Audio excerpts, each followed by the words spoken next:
Hello friends, नमस्कार।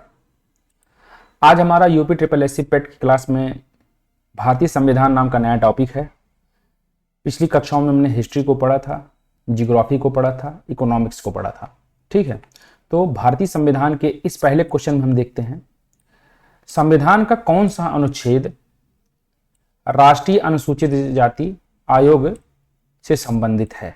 ठीक है, तो राष्ट्रीय अनुसूचित जाति आयोग से संबंधित है अनुच्छेद 338।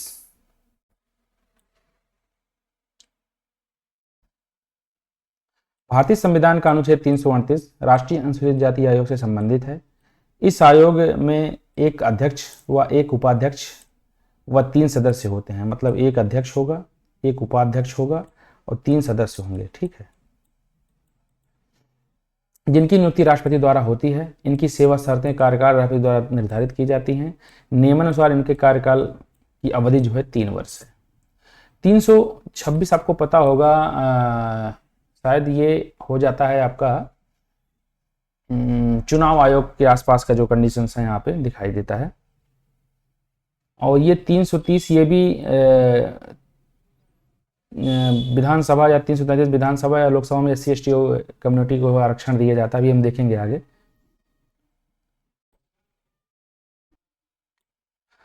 दूसरा क्वेश्चन देखिए, संविधान के किस अनुच्छेद के अनुसार संघ की राजभाषा हिंदी और लिपि देवनागरी है। ठीक है, तो यहां होगा अनुच्छेद 343। अनुच्छेद 343 की संघ की राजभाषा हिंदी और लिपि देवनागरी होगी। अनुच्छेद 344 में राजभाषा के संबंध में आयोग और संसद की समिति बनाने का निर्देश दिया गया है। 345 में राज्य की राजभाषा और राजभाषाएं क्या होंगी। और अनुच्छेद 346 में एक राज्य और दूसरे राज्य के बीच पत्राचार किस भाषा में होगा, इसके बारे में बताया गया है। देखिए, ये संविधान से संबंधित क्वेश्चन हैं जो हमारे यूपी ट्रिपल एससी पेट में पूछे जाते हैं। मैं कोई आपको बेसिकली भारतीय संविधान के बारे में नहीं पढ़ा रहा हूँ। इसके लिए सेपरेट अलग क्लासेस होती हैं, NCERTs होते हैं। आप घटना चक्र भी रेफर कर सकते हैं, तो वहाँ पर भी ये चीज़ें बताई गई। यूथ कंपटीशन अपना अलग बनाता है, वहाँ पर भी देख सकते हैं। ठीक है, तो आप इससे नर्वस मत होइएगा। 3 नंबर क्वेश्चन देखते हैं, संविधान के निम्नलिखित में से किस अनुच्छेद के तहत भारत के किसी भी राज्य में राष्ट्रपति शासन लागू किया जाता है। तो 356। देखिए, ये आपातकाल का जो है जर्मनी से लिया गया है हमारे यहाँ। और ये 3 प्रकार का आपातकाल होता है। 352 ये देश में लगता है पूरे, मतलब अगर एक्सटर्नल समस्याएं होती हैं तब। 356 जब ये इंटरनल समस्याएं होती हैं तब ये आपातकाल लगता है। और 360 ये वित्तीय आपातकाल होता है। ये अभी तक हमारे यहाँ नहीं लगा हुआ है, बाकी ये दोनों जो है लगे हुए हैं। आपको पता होगा कि सन 62 के वार में और सन 71 के वार में लगे हुए थे। ठीक है, तो भारतीय संविधान के अनुच्छेद 356 के अनुसार किसी भी राज्य में संवैधानिक तंत्र की विफलता और राष्ट्रपति शासन के आधार पर राष्ट्रपति शासन लागू हो जाता है।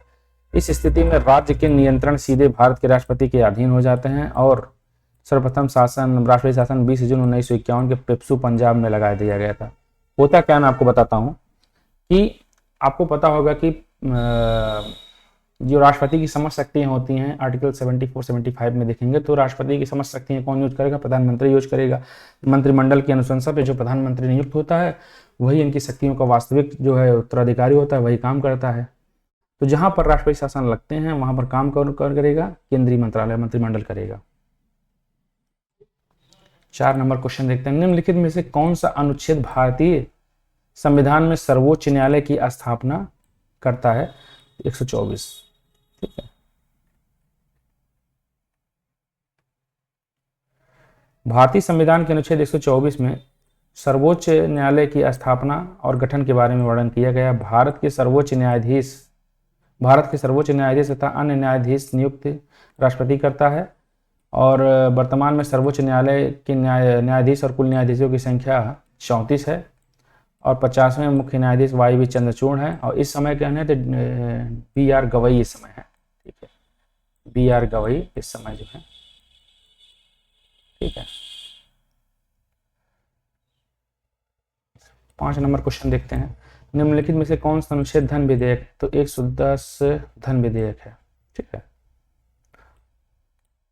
अनुच्छेद 110 धन विधेयक को परिभाषित करता है और 112 वार्षिक वित्तीय विवरण मतलब बजट के बारे में बताता है।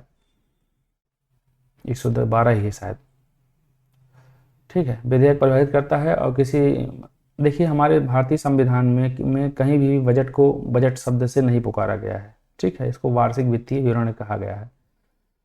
तो 110 में धन विधेयक को परिभाषित करता है। किसी भी विधेयक के बारे में विवाद उठने पर कि वह धन विधेयक है अथवा नहीं, ये लोकसभा के अध्यक्ष के निर्णय अंतिम निर्णय होगा और धन विधेयक केवल लोकसभा में ही प्रस्तुत किया जा सकता है, इससे राज्यसभा का कोई सरोकार नहीं है।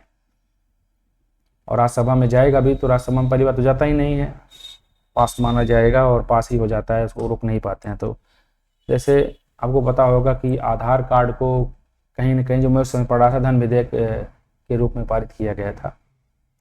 भारतीय संविधान के अनुच्छेद 343 किसके बारे में बताता है?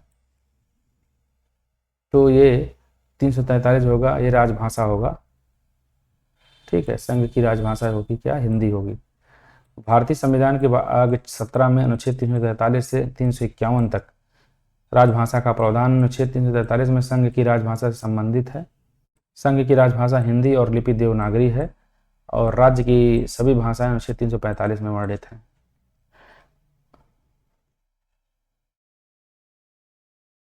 क्वेश्चन देखते हैं। निम्नलिखित में से कौन सा अनुच्छेद अल्पसंख्यकों के हितों का संरक्षण के लिए है? 29 होगा। अनुच्छेद 29 अल्पसंख्यक वर्गों के हितों का संरक्षण करती है। अनुच्छेद 30 शैक्षणिक संस्थानों की स्थापना का प्रावधान अल्पसंख्यक वर्गों का अधिकार है। मतलब 29 कहता है कि अल्पसंख्यकों के हम हितों का संरक्षण करेंगे। अल्पसंख्यक किसको कहते हैं? कोई भी हो सकता है जिनकी कम्युनिटी में उनका कम, पूरे सपोज दैट 100% हमारे भारत की जनसंख्या है, इसमें 3%, 10%, 20%, 4%, 5% ऐसे रहते हैं। 3% वाला अल्पसंख्यक होगा 5% भी, इन सब के अनुसार 5% वाला भी अल्पसंख्यक माना जाएगा। तो एक क्राइटेरिया देते हैं कितने परसेंट के आधार पर ये मान लिया जाता है कि ये व्यक्ति अल्पसंख्यक है, इनकी संख्या कम है, चाहे 10 हो चाहे 5 हो, तो क्राइटेरिया उनको नियुक्त करनी पड़ती है। अनुच्छेद 26 क्या कहता है कि धार्मिक कार्यों में प्रबंधन की स्वतंत्रता, मतलब हम जो है कोई भी धार्मिक कार्य कर सकते हैं। अनुच्छेद 27 क्या कहता है? किसी विशिष्ट धर्म की अभिवृत्ति का मतलब होता है कि हम अपना पूजा पद्धति दिखा सकते हैं। अवगति के लिए करों के संदाय के बारे में स्वतंत्रता है, मतलब यदि हम कोई भी पूजा पाठ करते हैं तो उसमें कोई भी जो होगा कर नहीं लगेगा। जैसे आपको पता होगा कि मंदिर वगैरह में ट्रस्ट बना होता है, उसमें कर नहीं लगता है, कर से मुक्ति होती है। तो यही है। 8 नंबर क्वेश्चन देखते हैं। निम्नलिखित में से भारतीय संविधान के किस अनुच्छेद में राज्य के नीति निर्देशक सिद्धांत शामिल हैं? तो 36 से 51, भाग 4 है इसका, ठीक है। भारतीय संविधान के भाग 4 में 36 से 51 तक में राज्य के नीति निर्देशक सिद्धांत बताए गए हैं, जो आयरलैंड के संविधान से लिया गया है। मूल अधिकार कहाँ से लिया गया है? मूल अधिकार लिया गया है यूएसए से। किस अनुच्छेद से लेकर के है? तो 12 से 35, ठीक है। 12 में राज्य शब्द के बारे में बताया गया है। इसका उद्देश्य लोगों के लिए सामाजिक आर्थिक न्याय सुनिश्चित करना है और भारत को कल्याणकारी राज्य के रूप में स्थापित करना है। राज्य के नीति निर्देशक तत्व में संशोधन किए गए हैं। तो क्या क्या संशोधन है? 42वें संविधान संशोधन 1976 के द्वारा इसमें 39A, 43A और 48A जोड़े गए हैं। 44वें संविधान संशोधन के द्वारा 1978 में इनमें 2 धारा अनुच्छेद 38, 44वें संविधान संशोधन 1978 के द्वारा धारा 2 में अनुच्छेद 38 में सम्मिलित किया गया है, ठीक है। वर्ष 2002 में 86वें संविधान संशोधन के द्वारा अनुच्छेद 45 की विषय वस्तु को बदल दिया गया और प्रारंभिक शिक्षा का अनुच्छेद 21A के तहत मौलिक अधिकार बना दिया गया। DPSP, directive principle of state policy का वर्गीकरण। तो समाजवादी सिद्धांत 3 भागों में है। एक समाजवादी सिद्धांत है, एक गांधीवादी सिद्धांत है, एक उदारवादी सिद्धांत है और बौद्धिक सिद्धांत है। समाजवादी सिद्धांत में कौन कौन सा? अनुच्छेद 38 है, 39 है, 41 है, 42, 43, 43A और 47 है। गांधीवादी सिद्धांत में अनुच्छेद 40, 43, 43B, 46 और 47 और 48 है। बहुत इंपॉर्टेंट है। उदारवादी और बौद्धिक सिद्धांत में अनुच्छेद 44, 45, 48, 48 से 49 और 50 और 51 है। ठीक, 9 नंबर क्वेश्चन देखते हैं। प्रेस की स्वतंत्रता भारत के संविधान के किस अनुच्छेद में दी गई? आर्टिकल 19 में।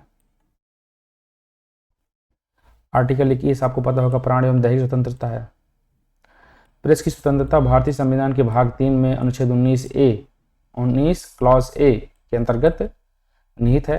प्रेस की स्वतंत्रता को भारतीय कानूनी प्रणाली द्वारा स्पष्ट रूप से संरक्षित नहीं किया गया है, परंतु यह संविधान के अनुच्छेद 19 clause A sub clause A के तहत संरक्षित या उपबंधित किया गया है, जिसमें कहा गया है कि सभी नागरिकों को अभिव्यक्ति की स्वतंत्रता का अधिकार होगा। हालांकि प्रेस स्वतंत्रता भी असीमित नहीं है। अनुच्छेद 19(2) के तहत कुछ विशेष मामलों में इस पर प्रतिबंध लागू किए जा सकते हैं, जैसे इस प्रकार हैं कि भारत की संप्रभुता और अखंडता से संबंधित मामले, राज्य की सुरक्षा से संबंधित मामले, विदेशी राज्यों और तथा मैत्रीपूर्ण संबंध और सार्वजनिक व्यवस्था, शालीनता या नैतिकता या न्यायालय की अवमानना, मानहानि और अपराध से जुड़े मामलों आदि में जो है ये स्वतंत्र नहीं है। अनुच्छेद 20 क्या कहता है? अपराध के दोष सिद्धि के संबंध में संरक्षण प्राप्त करने का अधिकार। मतलब कह रहा है कि भाई जैसे सपोज डेट कोई घटना हुई, अब इस घटना में मैं दोषी हुआ ही नहीं, अभी तो मेरे ऊपर मुकदमा चल रहा है, जब दोष सिद्धि जब तक नहीं तब तक मुझे कोर्ट संरक्षण देगी कि मेरी कोई गिरफ्तारी न करे। अनुच्छेद 21 क्या है? प्राण एवं दैहिक स्वतंत्रता होती है। ये कभी भी खत्म न होने वाली स्वतंत्रता होती है, चाहे कोई आपातकाल हो, ये कभी नहीं खत्म होता है। अनुच्छेद 22 में कुछ दशाओं में गिरफ्तारी किससे संरक्षण प्राप्त करने का अधिकार है, इसमें निर्वारक निरोध विधि भी शामिल होती है। ठीक है, 10वां नंबर क्वेश्चन देखते हैं।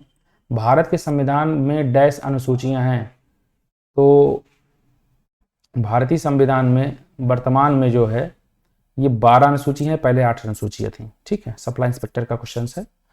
मूल संविधान में 8 अनुसूची का प्रावधान किया गया था। विभिन्न संविधान संशोधन के माध्यम से कुल 12 अनुसूची जोड़ी गई है। कौन कौन सी? 9वीं अनुसूची प्रथम संविधान संशोधन 1951 के माध्यम से जोड़ी गई। 10वीं अनुसूची 52वें संविधान संशोधन के द्वारा जोड़ी गई थी 1985 में। 11वीं अनुसूची 73वें संविधान संशोधन 1992 में जोड़ी गई थी और 12वीं अनुसूची 74वें संविधान संशोधन 1992 में जोड़ी गई थी। भारत के संविधान की प्रस्तावना को कहा जाता है आमुख, प्रलेख, राज्य नीति निर्देशक सिद्धांत या संविधान की मुख्य विशेषताएं। तो यह होगा आमुख। आमुख का क्या मतलब होता है? तो भारत के आमुख का मतलब ही होता है प्रियम्बल। आमुख को ही प्रियम्बल कहा जाता है। ये क्वेश्चन एक बार पीसीएस में आया था, तो इसको आप जान लीजिए कि भारत अगर आमुख में क्या क्या सम्मिलित है। मैं लिखा था कि आमुख में क्या क्या सम्मिलित है, प्रभु संप्रभुता और धर्मनिरपेक्षता और अखंडता, ये सब दिया गया था, इनमें से कोई नहीं। तो आमुख ही जो है वो प्रियम्बल था, लोग जानते ही नहीं थे। ठीक है, तो भारत के संविधान की प्रस्तावना का आमुख या प्रियम्बल कहा जाता है। प्रस्तावना में उस आधारभूत दर्शन और राजनीतिक, धार्मिक और नैतिक तथा मौलिक मूल्यों का उल्लेख है जो हमारे संविधान का आधार है। के.एम. मुंशी के अनुसार प्रस्तावना हमारे संप्रभु लोकतंत्र गणराज्य की भविष्य फल है। पंडित ठाकुरदास भार्गव ने प्रस्तावना को संविधान का सबसे सम्मानित भाग और संविधान की आत्मा और संविधान की कुंजी कहा हुआ है। 12 नंबर क्वेश्चन देखते हैं। संविधान सभा का प्रथम अधिवेशन कब हुआ था? तो 9 दिसंबर 1946 को। संविधान सभा का प्रथम अधिवेशन 9 दिसंबर 1946 को हुआ था और इसके अस्थायी अध्यक्ष संविधान के सबसे वयोवृद्ध सदस्य डॉक्टर सच्चिदानंद सिन्हा बनाए गए और 11 दिसंबर 1946 को संविधान सभा ने डॉक्टर राजेंद्र प्रसाद को निर्विरोध संविधान सभा का अस्थायी अध्यक्ष के रूप में चुन लिया गया। संविधान सभा में कुल 11 अधिवेशन हुए और 11 अधिवेशन के अंतिम दिन 26 नवंबर 1949 को संविधान को अंगीकृत लिखित और आत्मर्पित किया गया। और लागू कब किया गया था? 1950 को। भारतीय संविधान का कौन सा भाग और अध्याय संघ और राज्यों के बीच विधायी संबंधों के बारे में बताता है? तो भाग 11 अध्याय 1। भारतीय संविधान के भाग 11 के अध्याय 1 में संघ और राज्यों के बीच विधायी संबंधों के बारे में है। इसमें विधायी संबंध में अनुच्छेद 245 से 255 तक भारतीय संविधान में सम्मिलित है या उल्लिखित किया गया है, और इसी के अंतर्गत अनुच्छेद 249 में राज्य सूची के विषय और संबंध तथा राष्ट्रीय हित में विधि बनाने की संसद की शक्ति लिखी गई है। ठीक है, 14 नंबर क्वेश्चन देखते हैं। संविधान सभा द्वारा भारतीय संविधान को कब पारित किया गया था? तो यहाँ पर होगा 26 नवंबर 1949 को पारित किया गया। लागू कब किया? 26 जनवरी 1950 को। भारतीय संविधान प्रणाली संसदीय प्रणाली की सरकार वाला एक प्रभुत्व संपन्न का क्या मतलब होता है कि मतलब हमारी संप्रभुता है। हमारी संप्रभुता का मतलब हम स्वयं निर्णय के लिए स्वतंत्र हैं। समाजवादी क्या है? मतलब जो देश के संसाधन है उसमें सभी लोगों का अधिकार है। पंथ निरपेक्ष का क्या मतलब होता है? पंथ निरपेक्ष का बेसिकली का तात्पर्य होता है कि हम सभी पंथों का सम्मान करते हैं और अपने हिसाब से अपनी पूजा पाठ कर सकते हैं। राज्य का कोई विशेष व्यक्तिगत धर्म नहीं है। लोकतांत्रिक गणराज्य, लोकतंत्र का मतलब होता है लोगों का तंत्र होता है, और ऐसे गण राज्य, ऐसे राज्यों के समूह हम बनाते हैं। यहाँ गणराज्य भारतीय संविधान सभा द्वारा शासित है, और भारतीय संविधान सभा द्वारा 26 नवंबर 1949 ईस्वी को भारतीय संविधान पारित हुआ। 26 जनवरी 1950 को प्रभावी हुआ। बाबा साहब भीमराव अंबेडकर को भारतीय संविधान का निर्माता कहा जाता है। ये आधा सच है। भारतीय संविधान का निर्माता डॉक्टर भीमराव अंबेडकर को कहा जाता है, ये आधा सच है। उन्होंने मेहनत किया था, लेकिन जो प्रारूप समिति थी, प्रारूप समिति में 7 सदस्य, और दूसरी चीज़ ये है कि BN राव ने इनको रिकमेंडेशन किया था कि काफ़ी विद्वान व्यक्ति थे, ये बात सही है, और इन्होंने काफ़ी मेहनत किया था इस संविधान के लिए, तो श्रेय इन्हीं को दिया जाता है। लेकिन पर्टिकुलर यदि कोई विशेष समूह या समुदाय यदि ऐसा दबाव बनाए कि बाकी लोग बेवकूफ़ थे और कुछ नहीं कर रहे थे, तो ये गलत बात है। इन्हें सम्मान देने के लिए ऐसा कहा जाता है। ठीक है, बाकी 7 सदस्य थे। अब आप जब इंटरनली अभी आप पढ़ेंगे तो आपको पता होगा कि 50% भाग जो है भारत शासन अधिनियम 1935 से लिया गया है। ठीक है, ये जो पहले से ही अंग्रेज बना के यहाँ पे चले गए थे, उससे 50% से ज़्यादा जो है चीज़ें ली गई हैं। ठीक है, कुछ चीज़ें आपकी आयरलैंड से ली गई, कुछ चीज़ें अमेरिका से ली गई, तो आपने क्या बनाया हुआ है? आपने तो व्यक्तिगत कुछ बनाया नहीं है, बन अब रहा है पर्टिकुलर समय के अनुसार। ठीक है, तो हम इन्हें सम्मान देने के लिए बुलाते हैं। सभी समुदायों का एकीकरण होना जरूरी है, तभी भारत का कॉन्सेप्ट जो है उभर करके सामने आएगा। ठीक है, जो कि हमारी राजनैतिक, आर्थिक और सामाजिक समरसता बनी रहे। ये संविधान प्रारूप समिति के अध्यक्ष थे। 26 नवंबर 1949 को संविधान के कुल 395 अनुच्छेद, 8 अनुसूची तथा 22 भाग थे। प्रत्येक वर्ष 26 नवंबर को संविधान दिवस मनाया जाता है। 15 नंबर क्वेश्चन देखते हैं, या जितना ही कर दें, ये विशेषताएं तक पढ़ लेते हैं। छोड़िए, जाने दीजिए, क्योंकि कल हम आगे भी विशेषताएं भी पढ़ा देंगे। तो आज के लिए इतना ही। नमस्कार।